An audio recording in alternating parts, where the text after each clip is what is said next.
Good evening. This is NBC News Election Central. For several million of us Americans, this is a most extraordinary election. By circumstances which must be obvious, I hereby speak for all those Americans who have adjusted to the immutable fact that come what may tonight, we shall be older than the President of the United States. And for any who might have harbored the so-called father image of the President, the switch to the young brother image may be a shocker. But we suggest you settle down now. Perhaps a pencil and a pad of paper you'll find helpful. You may choose to do a little dial twisting to see how our competitors are doing, but we hope and trust you'll be back. The very first returns are now beginning to pour in substantially, and those in just a moment. From NBC News Election Central, Chet Huntley and David Brinkley. Good evening. We're all here. The returns are beginning to come rather fast, as we promised. So, first of all, let us go to our summary boards, the ones that give you a quick, clear, easy picture of who is ahead and by how much. They're all here in the middle of the room, and that's the picture at this moment of the total popular vote for president, with almost 500,000 votes, almost 1 million votes. The electoral vote, this is what does the electing. It's the figures are so small at this hour they don't mean very much, but that's how they look. In another part of the city, the RCA 501 computer is beginning to whir away, digesting these numbers now faster than we can even utter them. So for a report on what the 501 is saying, we go to Richard Harkness. Well, Chet, I think that tonight I've got perhaps the most exciting assignment of all the NBC News crew, because I'm down in Wall Street in mid-Manhattan with our RCA 501 computer. And very shortly, as soon as about only 1/10 of the total vote is in, we are going to have what we call projections. That is estimates on what the final vote will be in a popular, and then what the final vote will be in the Electoral College. Well, now, here briefly is how that projection it will be made. The RCA 501 computers is connected with NBC's vote-gathering equipment up there with you in mid-Manhattan. Then, here in Wall Street, the computer takes in vote totals, punches them out on tape. That tape is fed electronically into banks of magnetic tape storage reels. Now, the information can be called up with other information from the electronic console. Now, within the computer, tonight's returns are compared to 200,000 factors of past elections. Studies of, the farm vote, of labor, of religious groups, northern and southern Negroes, to name only a few, which we have stored in the computer's memory, and we've been doing it over the last year. And then some 100,000 equations are made in the twinkling of an electronic eye. Well, here then is I think we could call it a wedding of political science and electronic science.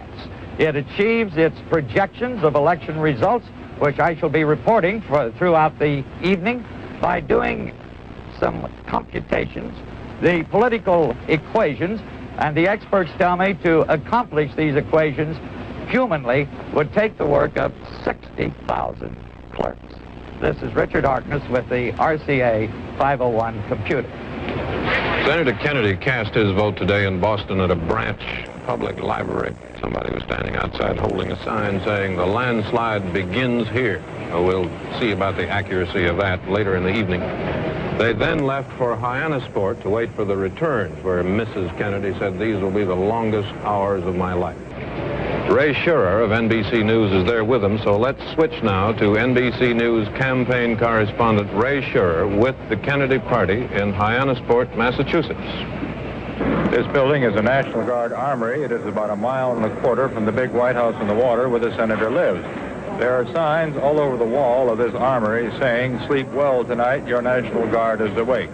But we would suggest no one in this Kennedy Nerve Center, few people in the land will sleep until after a late hour, when the senator will come here, mount the platform behind me, step to the microphone, and make either a concession speech or a victory statement. The senator is alone with his wife tonight, watching the television results. The family is in Ambassador Kennedy's house next door. We have followed the senator all day, and it went like this. After Mrs. Kennedy was driven to Boston from here, they went to the foot of Beacon Hill in Boston and voted in the basement of a defunct library. It did not seem like an historic occasion. The senator whispered a few words of instructions to his wife. She went into one booth, he into another, and it was all over except for the photographers. We drove from there to the Boston airport. The senator said, well, this is it, as he got on the plane. This afternoon, there was a picture-taking session on their lawn with the senator, his wife, Jacqueline, the little Caroline, and a Welsh Terrier named Charlie. The senator was on his dignity. He declined any trick poses for the cameraman, and at one point, when a Boston photographer asked him if he planned to use his home as a summer White House, he said, I don't even want to talk about that. He was plainly preoccupied. He was fidgety. After 11 months on the go, here was finally a day of repose. And so this afternoon, for the first time in weeks, Senator John F. Kennedy took a nap. He has two speeches in mind for tonight, one if it's yes, the other if it's no. At this hour, he, like you, wonders which one he will give. Ray Scherer, NBC News, with the Kennedy Party in Hyannis, Massachusetts. Thank you, Ray. Vice President Nixon, on the other hand, cast his vote in Whittier, California today in a private home rented from a chip beef salesman. Then they left and set out for Los Angeles, but he deserted the party and drove away for a while by himself. Tonight he is back in town. Herbert Kaplow of NBC News is there with him, so we switch now to Herb Kaplow with the Nixon party in Los Angeles, California. Well, this ballroom, which will be the center of activities more and more as the evening wears on and as more reports come in, as you see, is not quite ready for this historic moment. That's because just a little while ago, the time expired for a sporting goods exhibit.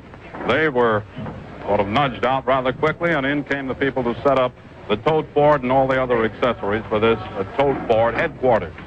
Vice President Nixon himself returned to the hotel. He's up in his 5th floor suite. He returned here about 3/4 of an hour ago. He had gone for lunch to Tijuana. It's quite a bit of a surprise to us. We had left him right after he had voted in Whittier this morning. He had then switched cars and indicated he was taking a ride just sort of to clear his head. Decided to go all the way 140 miles to Tijuana. As we say, he is now back.